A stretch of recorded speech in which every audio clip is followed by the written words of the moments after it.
Hello there guys, what is going on? Son of Chelsea back here again for another edition of my team selector ahead of tomorrow's game against Tottenham at home in the Premier League. A bit like the other night, this is a big chance for Chelsea to really hurt one of their rivals for that top four position, one of the most bitter rivals for Chelsea. To some fans, this is the biggest game of the season.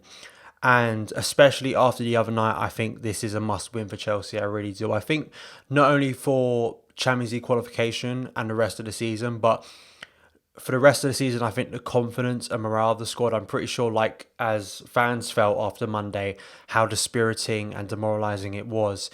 I'm pretty sure that had a similar impact on the squad, and especially with young players in this squad, you really hope it doesn't turn out to be sort of crippling for them and their confidence and their belief going into games, especially wearing the Chelsea shirt, and it becomes a weight and a burden, which has been a concern as the season has wore on. But the confidence for me sort of comes from not only Spurs having a lot of injury problems, but we face teams who have had injury problems before and we've struggled. But also Lampard's record against Jose and the way that game panned out in December. Yes, a lot has changed since then, but I think still the same thing applies to me against Jose. The way he has been approaching these big games, even the one against City, there was a lot of luck involved with that. He sets up pretty defensively. And although Chelsea have struggled against low blocks, against the Spurs in December, we were able to get past that with our formation, with what Frank went for that game. It really helped us create space and really nullified Spurs completely when they had their best players out. So let's hope that something can be replicated tomorrow. Now, going into the game, we do have injury problems as expected. N'Golo Kante, that injury he picked up on Monday, he's going to be out for 3 weeks, which of course I think we expected. Really bad news. Christian Pulisic is still out, no timetable given for him. Tammy Abraham has trained and will be in the squad. Whether he starts or not, we're going to have to wait and see. Christensen has a broken nose and will have that face mask. So he is the latest in the Chelsea FC Batman Club.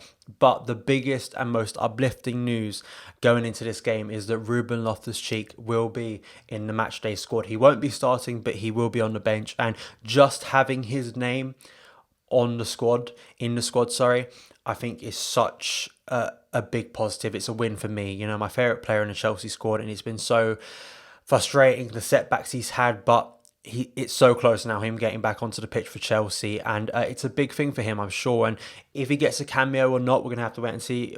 Patience is required from Ruben. That's the thing I'm going to state today.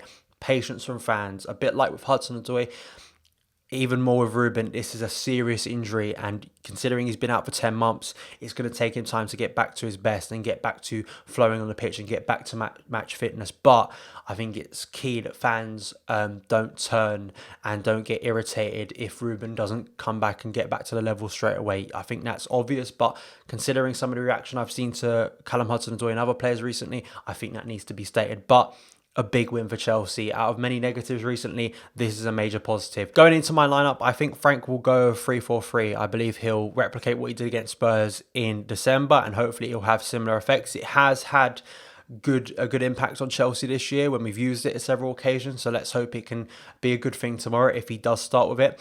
I said it on Monday, I'll say it again here. I think Kepa should be starting in goal. I don't believe Caballero has had any sort of transformative impact on Chelsea's fortunes at the back. Kepa is our best keeper. I've consistently stated that I believe Chelsea as a team give away too many opportunities, and that is a key problem for any keeper in that goal. And I also think with the level Kepa is at and maybe his confidence, I think it's important to get him back into this squad, and I think this is a good occasion to do it. I know that's always that shifting and changing that back four, but I think sticking behind Kepa, let's see what he can do and let's see how he can perform. But like the other day, he didn't come back in and Willie started instead of him, so I'm going to go with Kepa on my team. Back three, Rudiger, Tomori, Zuma. The back three that started against Spurs and worked wonderfully well on that night.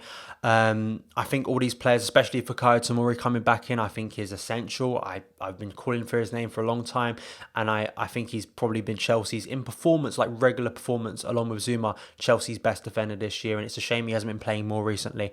So if he does go over back three, Frank, I think Tomori is a good player to bring back here. I think he always looks composed and cool in these games. So then right wing back Reece James, midfield two, it's probably going to be Jorginho and Kovacic. I can't see Mason Mount starting here. I can't see Ross Barkley starting. And both, I think especially Kovacic looked amazing the other night, and Kovacic has to be starting games for the rest of the season. He has been Chelsea's most consistent and best player this year, and it was a real shame he wasn't on the winning side the other night because I thought he was brilliant. Dave at left wing back, even if Dave, of course, we know can slot in a back three, but in my formation, I still think Dave will play Emerson or Alonso. Like, Alonso was the left wing back against Spurs in December, so Alonso could make his way back into the team here, but I'm going to go with Dave just based on recent team selections. The inverted wingers, as was used before, it's going to be the same too. It's going to be Willian, who of course scored 2 goals and was instrumental in that victory against Spurs in December. Another player who was instrumental is Mason Mount. I thought Mount looked refreshed and re-energized against Man United, and hopefully that's a telling sign for the rest of the season and a positive thing. And I do believe Mount, when he's played in this formation as a winger, I think he can really impact the game in a positive way and link up with the striker more, and he has a bit more freedom to operate. Up front, Lampard says Tammy is 70% fit, and that's a bit of a worry for me. 70%. I would have liked it to be 90%, obviously 100%. So I'm going to go with Olivier Giroud, because I think Olivier Giroud, he made the impact the other night. Mitchie's had so many chances to prove himself. He hasn't taken them. And Olivier Giroud, for me, if Tammy isn't ready, get Tammy on a bench. He's a good player to bring off the bench, but Olivier Giroud deserves his chance, so I'm starting with Giroud as my main striker. So that is my team for the game tomorrow. Let me know your lineups in the comments below. Let's hope for a real positive result to boost everyone's mood around Chelsea, because it really would do us the world of good going into the rest of the season and that massive game against Bayern in the Champions League. But thank you guys so much for taking the time to watch this video. If you did enjoy it, hit that subscribe button and the notification bell to never miss an upload. Follow me on Twitter at SonOfChelsea, and I'll see you again.